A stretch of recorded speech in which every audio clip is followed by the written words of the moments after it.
बड़े बड़े मामले हमारे सामने आते हैं, मगर उनके अंदर कोई ईडी, कोई सीबीआई, कोई पूछताछ नहीं कर रही, कोई गिरफ्तारी नहीं कर रही। आज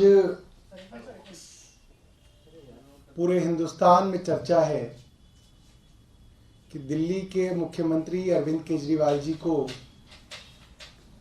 ईडी ने फिर से सम्मन किया है। हैरानी की बात यह है कि अब तक बार बार पूछने पर भी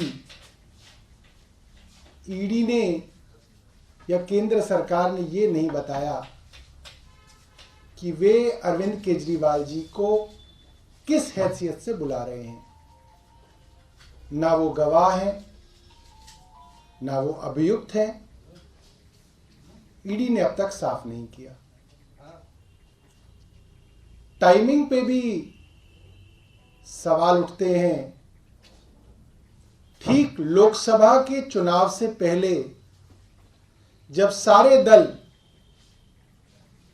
और केंद्र सरकार खुद लोकसभा के चुनाव की तैयारी कर रही है, उन चुनावों की कैंपेन से पहले मुख्यमंत्री अरविंद केजरीवाल जी को गिरफ्तार करने की साजिश केंद्र सरकार कर रही है, ताकि मुख्यमंत्री लोकसभा चुनाव की कैंपेन में ना जा पाए, उनको जेल में बंद कर दिया जाए। हम सब ये बात जानते हैं, पिछले 1.5 साल से इन्वेस्टिगेशन चल रही है। 1.5 साल हो गया है। जब चार्जशीट दायर हो चुकी है,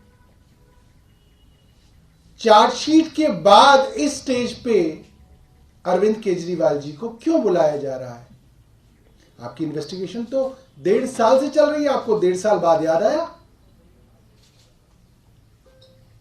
इन सवालों के जवाब केंद्र सरकार को और ईडी को देने चाहिए। ये बात जानते हैं कि मनीष जी को करीब 1 साल से गिरफ्तार किया हुआ है।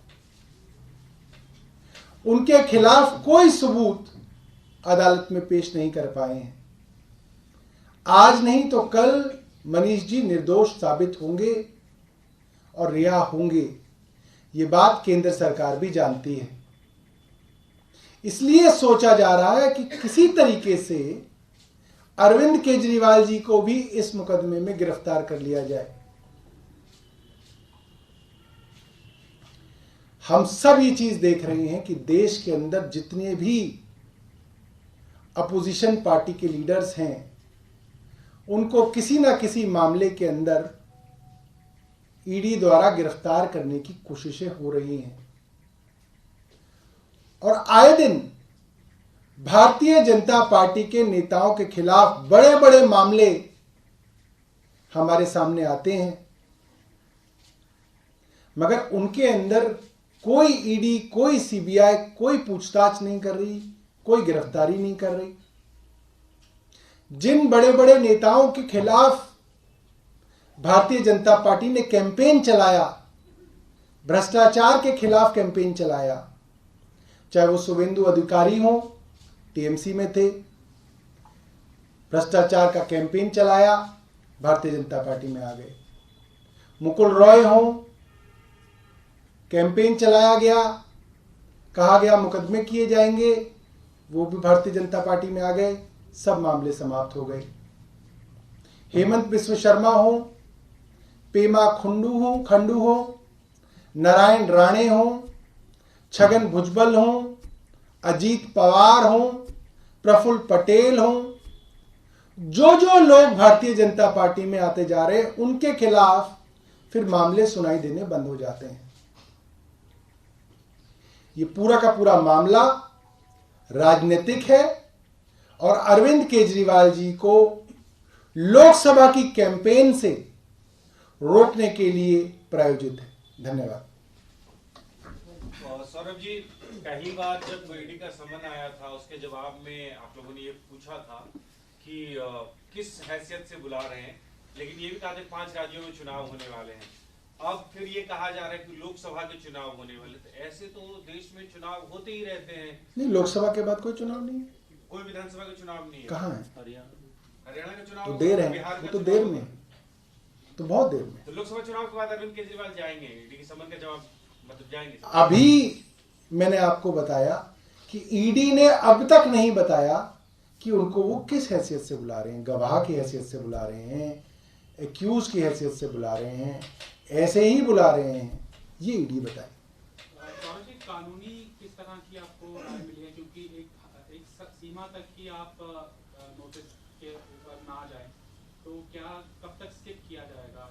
कानून चल ही कहाँ रहा है, तो पूरी की पूरी राजनीति चल रही है, कानून से काम चल ही कहाँ रहा है। ऐसा कानून कहीं देखा है आपने कि जो आदमी एक्यूज्ड हो, ईडी सीबीआई के मुकदमे चल रहे हों, वो आदमी भारतीय जनता पार्टी में आ जाए और फिर सारे मामले खत्म हो जाए? ये कानून में कहाँ लिखा है? मुझे तो इस देश का कानून ऐसा नहीं मालूम कि ऐसा था। और मैं तो आपको एक नहीं दर्जनों उदाहरण दे रहा हूं। सीबीआई ईडी के मुकदमे हुए, पूरी की पूरी भारतीय जनता पार्टी की कैंपेन चली और वो फिर भारतीय जनता पार्टी में आ गए, उनके यहां उप मुख्यमंत्री बन गए, उनके यहां मुख्यमंत्री बन गए और फिर वो सारे के सारे मामले शांत हो गए। तो कानून, मुझे नहीं मालूम कि ऐसा कानून कौन से देश के अंदर है। सौरभ जी, आप जांच में सहयोग की बात कर रहे हैं, लेकिन जांच में सहयोग होगा कैसे जब आप जाएंगे ही नहीं? अगर पेश होंगे तभी तो जांच में सहयोग एक तरीके से कड़ी माना जाता है। जांच में सहयोग का मतलब ये नहीं है कि आप पकड़ पकड़ के लोगों को जेल में बंद कर दें और हम जांच के अंदर सहयोग कर रहे हैं। भाई, आपने जितनी जानकारी पार्टी से मांगी, पार्टी ने दे दी। आपने पार्टी के ट्रेजरर साहब को बुलाया, जितनी भी पैसे से संबंधित जानकारियां हैं वो उनके सामने रख दी गई। आपको और कोई पार्टी से जानकारी मांग लीजिए, आप मांग लीजिए। पार्टी के अकाउंट्स तो सारे बैंक्स के अंदर हैं।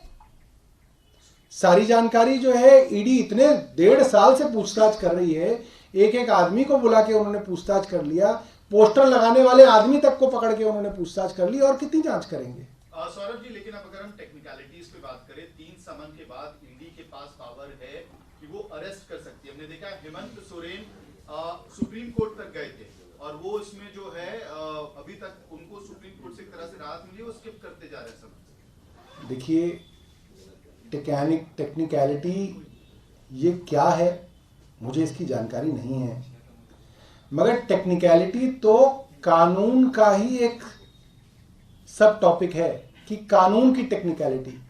कानून चल कहाँ रहा है?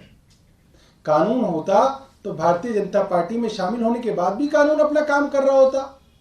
उन लोगों को सम्मन आ रहे होते, उन लोगों की चार्जशीट हो रही होती, वो गिरफ्तार हो रहे होते। हो कहाँ रहा है?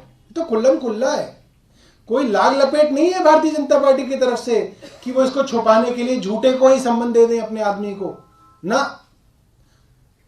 हेमंत बिस्व शर्मा आ गए भारतीय जनता पार्टी में, मुख्यमंत्री बन गए, मामला खत्म है। शर्म के लिए भी ऐसा नहीं है कि चलो झूठे को ही हेमंत बिस्व शर्मा को बुला ले, लोग बहुत बदनामी कर रहे हैं कि वॉशिंग मशीन है बीजेपी की, ऐसा भी नहीं है। सौरभ जी, एक तरफ झारखंड में ईडी का एक्शन चल रहा है, तो आपको क्या लगता है कि इंडिया ब्लॉक के जो लीडर हैं उनको टारगेट किया जा रहा है? अब अभी भी मुझे ये कहने की जरूरत है क्या?